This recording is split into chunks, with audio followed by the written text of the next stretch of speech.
Well, hi there, I'm Noah Bradley. This is Handmade House TV, and on today's episode we're going to start a brand new series.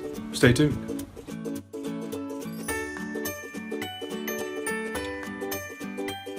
Well, okay, so we're going to start a whole new series today on Handmade House TV, and it's basically in an answer to you, a question that I get often, and that is, what books do you recommend in order to help me create my own handmade house? And so I'm going to share that with you over the next 5 or 6 episodes of Handmade House TV, the books that I recommend. And on today's episode, we're going to talk about design, the books I recommend on designing your future home. On next week's episode, we're going to talk about owner involvement, owner building, perhaps to consider whether or not you want to actually do some hands-on work on your home, and what books can teach you with regard to that. And then the following one I think will be on stone, and then we'll follow up the next one with log cabins. And then we'll finish the series out with timber frame books. So today we're going to start with design. And it's extremely important for you to become involved in the design of your future handmade house. You have 3 different options in order to design your home. You can go to the local big box store, and up at the front of the store you'll find books with 300 sets of plans, in which 298 of them you wouldn't build and 2 of them are okay, but they really don't look like they belong on your land, nor are they tailored to who you are. And so the next option we have when we want to design our own home is we perhaps hire an architect, which means that we walk into someone's office that we probably never met before, and trust that somehow or another that they will create a home that we want and not one that they want. The one that a specialty that they might design, maybe a set of plans left over that no previous client got from them, and also that architects are not inexpensive options to go with either. That it's not uncommon for them to charge 10 to 15% of the cost of a project if you keep them around long enough, and if you don't, then you're going to be basically on your own as the project progresses through there. So the third option is that we design our own home. Now, clearly, it's a challenging process to design a home. It's challenging to do anything that you've never done before, and there's a lot of insights that I could provide for you. As a matter of fact, I spend basically 8 hours of video time within the Handmade House Academy going through how I've designed homes. I'm not a licensed architect, but nonetheless, I've designed dozens of homes that have been featured in magazines and books, and I've had people come up and tell me how breathtakingly beautiful the homes are that I build, and who is the architect who designs your homes. But basically, I've designed over 95% of the homes I built, and it's not because of any great talent I have, but rather just some insights that I have gathered, and I put that together into the Handmade House Academy.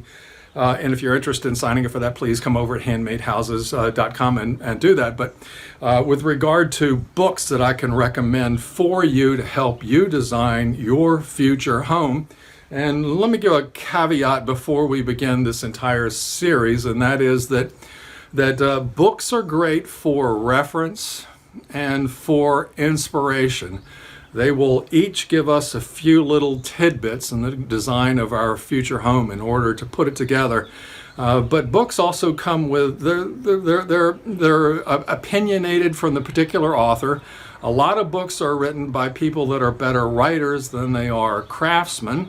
They're frequently incomplete. They don't give you the entire picture, but nonetheless, I've always enjoyed reading books in order to get some insights out of them. Most of them have ended up in the trash can, but what I'm going to share with you are the few that have really helped me along my path. And if you're the type of person who loves to read books, then you really ought to consider purchasing each one of these books or checking them out at your local library.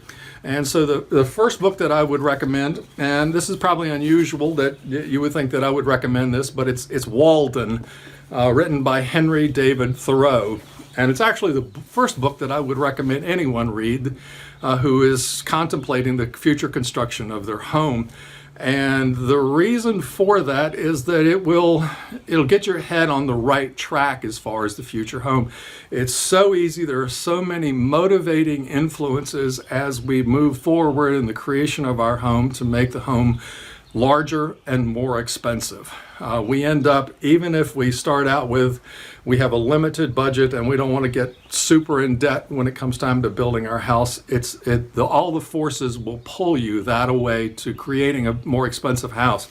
Whereas Henry David Thoreau will pull you toward a simpler lifestyle, a simpler home, a smaller home. Now, I'm not saying that you should build a house as small and primitive as what Henry David did, but nonetheless, it's a good idea just to have that awareness on how much different your life will be should you choose the path of taking a smaller home or taking it one step at a time, going through it, of all the benefits of a smaller home, as I've discussed in previous videos here. And the second book that I would recommend, there's no cover on this particular one. Let me show you the angle here. This is called A Reverence for Wood by Eric Sloane. And actually, in recommending Eric Sloane, I'm not recommending just this book, but any book by Eric Sloane. And I believe he's probably got 20 books out. They're all extremely good books. And what Eric Sloane will do for you is that he will introduce you to the world through his writing, but in particular through his pen and ink drawings of the world that used to be, of the beauty of being able to put together a home naturally and how wonderful it comes together. If you're interested in building a really special home, you cannot beat the attractiveness of vintage homes. And by reading Eric Sloane, you will learn how to work with antique materials, also how they came about by using human power and natural materials. And you end up with such a beautiful structure. And I must admit, on times I have cheated when an individual wanted an outbuilding that always looked like it belonged there, or I wanted to build a stone wall that looked really natural. I would reference a lot of Eric Sloane's books in order to end up with a shed out back of a really sweet home that looked like it had always been there. And not something that I might have picked up at Lowe's when I was down there. And by the way, I've created a written list of all of the books that I recommend, and these will be coming out in the introductory emails that you get when you sign up for our free newsletter over at handmadehouses.com. So you don't have to take notes. You don't have to write down the books that I wrote. Just sign up for the email list, and you will get the free list of the books. The third book that I would recommend, and actually I suppose it would be a third author because I actually have 3 books here by him, and it is by Lester Walker. And Lester Walker is a licensed architect. And he's written a lot of books, that wonderful drawings again. I'm a real visual person. I like to see things. That's why I actually learn better from watching videos than from reading a book. That I want to see how it's done and not have someone tell me how it's done.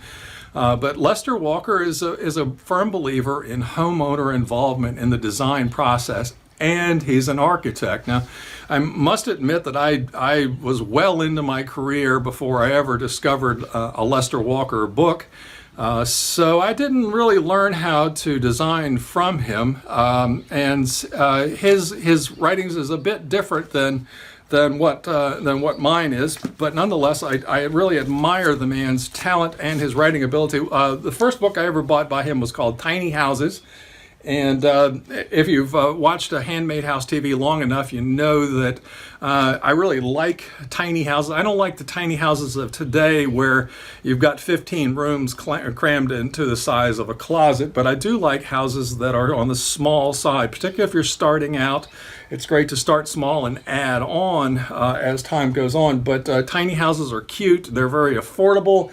And there's a lot of great ideas of existing tiny houses. And it's just an enjoyable book to read, if nothing else. If you're buying a raw small piece of land and you want to get something built, consider building a tiny house.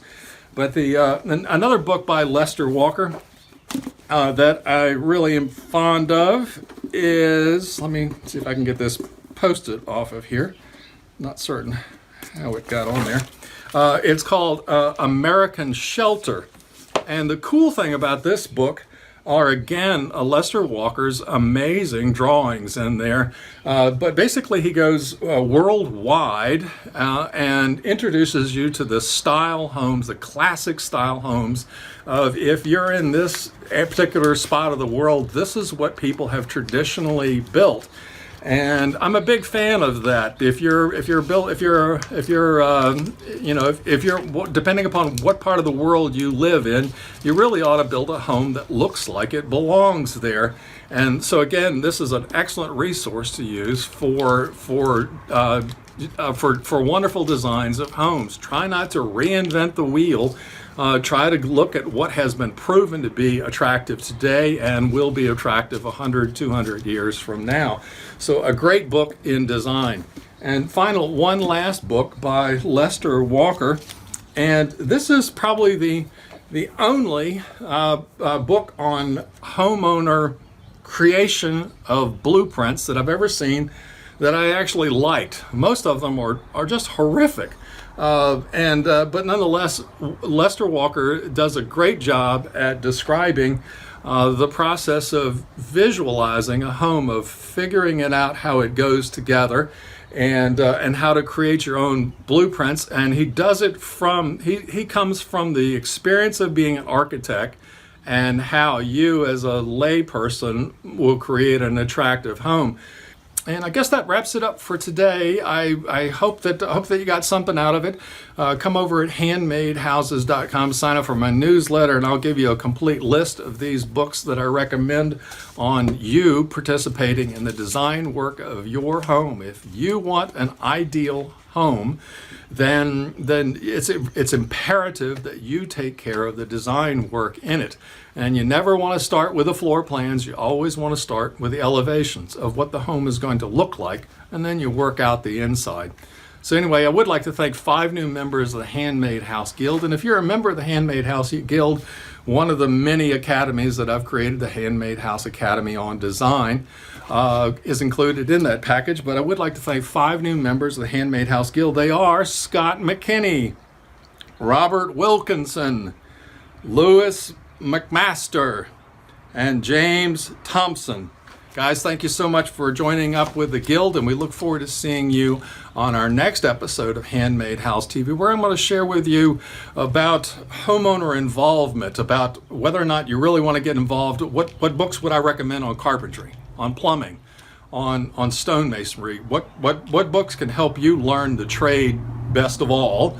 And even if you're not planning on becoming a hands-on person, you're planning on designing your home, participating in the design of your own home, and then you want to hire somebody else to do the hands-on work, it's imperative that you know how it goes together so that you can be assured that those folks are doing it in the best way possible, so that you can guide them, educated and fully informed, on exactly how you'd like to see your home come together.